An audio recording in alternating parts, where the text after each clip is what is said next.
이재명 정부 첫 정부조직 개편안이 국회 본회의를 통과했습니다. 정부조직법 일부 개정 법률안 대안에 대한 수정안은 가결되었음을 선포합니다.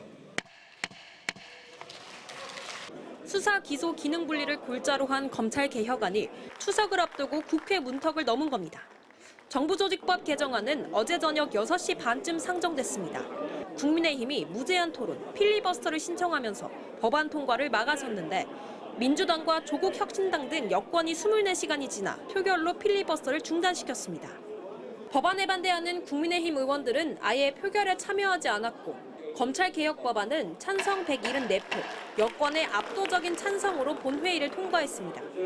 필리버스터 첫 토론자로 나선 국민의힘 박수민 의원은 역대 최장 17시간 12분 동안 토론을 이어갔는데 이번 개편으로 국민들이 피해를 입을 것이라고 주장했습니다. 이미 폭등한 수사지원의 문제를 고친다. 수사지원은 피해는 누구한테 가냐? 가장 힘없는 국민에게 간다. 여기에 맞서 더불어민주당 서영교 의원은 빛의 혁명을 상징하는 응원봉을 들고 연단에 올라 검찰 개혁으로 수사는 오히려 더 빨라질 거라고 반박했습니다. 정권마다 공작하는 검사 없애고 수사 잘하는 검사, 수사관으로 중대범죄수사청을 구성하는 겁니다. 그러면 훨씬 더 수사가 빨라진다. 정부조직법 개정안에는 검찰청 폐지뿐 아니라 기획재정부 분리와 기후에너지부 등 다른 부처 개편안도 담겼습니다. 기획재정부는 재정경제부와 기획예산처로 분리되고 예산처는 국무총리실 산하로 옮겨갑니다. 또 환경부를 기후에너지 환경부로 개편해 산업부가 맡았던 에너지 업무를 가져가게 됐습니다. 다만 검찰청의 수사기소 분리는 1년의 유예기간을 뒀기 때문에 검찰청이 실제로 문을 닫는 건 내년 9월이 될 전망입니다. MBC 뉴스 김세영입니다. 정권이 바뀔 때마다 정치적 수사, 정치적 기소라는 논란의 중심에 서 있던 검찰이 검찰 출신 대통령의 몰락에 이어 78년 만에 결국 역사의 뒤안길로 사라지게 됐습니다. 검찰이 모두 가지고 있던 권한 가운데 수사권은 행정안전부 산하의 중대범죄수사청으로, 기소권은 법무부 공소청으로 분리됩니다. 차현진 기자입니다. 지난 2013년 간첩으로 몰려 구속 기소된 북한 이탈 주민 출신 유우성 씨. 증거가 조작됐다는 사실이 재판 과정에서 드러나 최종 무죄 판결을 받았습니다. 그런데 검찰은 과거 기소유예했던 사건까지 가져와 유 씨를 또 재판에 넘겼습니다. 보복 기소라는 비판이 일었고 대법원은 검찰이 공소권을 남용했다며 이번에도 무죄를 선고했습니다.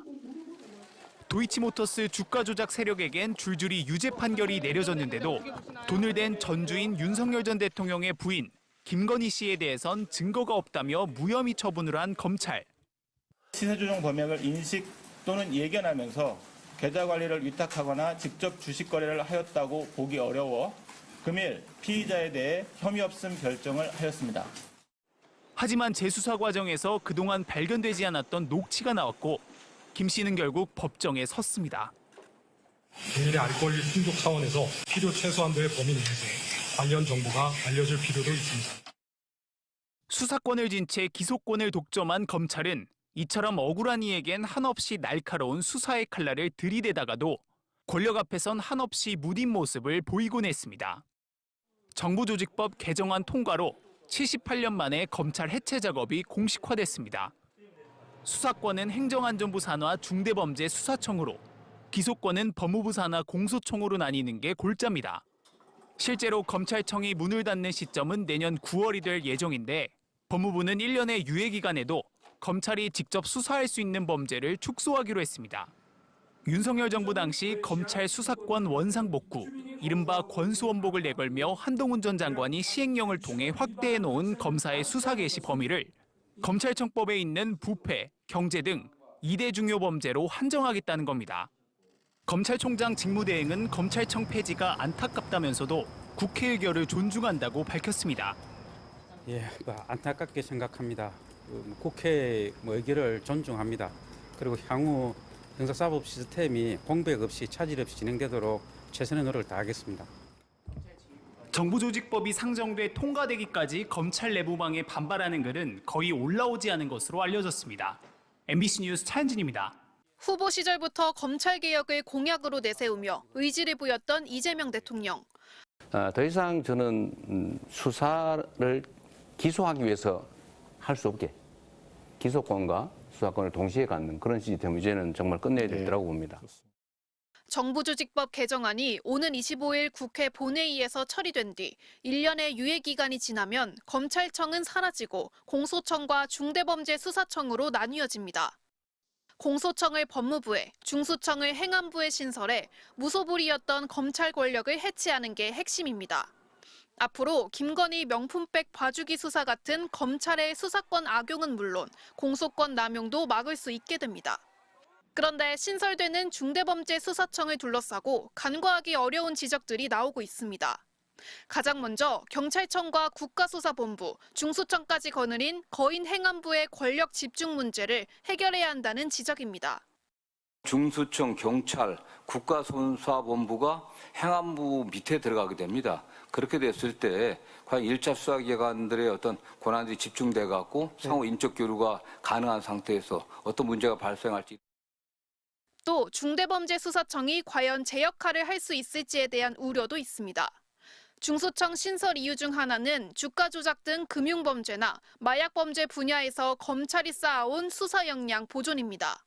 그런데 공소청과 달리 현직 검사가 중수청으로 가면 더 이상 검사라는 직명을 쓸 수 없고 수사관 신분이 돼야 합니다. 검사들의 심리적 거부감이 커서 중수청 지원을 꺼릴 가능성이 높습니다. 옷 벗으면 대부분 다 변호사로 나가서 나름대로 자기 능력을 발휘하면서 일할 그 상황인데 소위 능력 있는 검사들이 가서 일할 수 있는 가능성은 사실상 희박하다. 이와 함께 수사기관 간 중복 수사나 기능 충돌 등 상당 기간 혼란이 생길 수 있다는 점은 검찰개혁 성공을 위해 정부가 진지하게 고려해야 할 고언들입니다. MBC 뉴스 김현지입니다.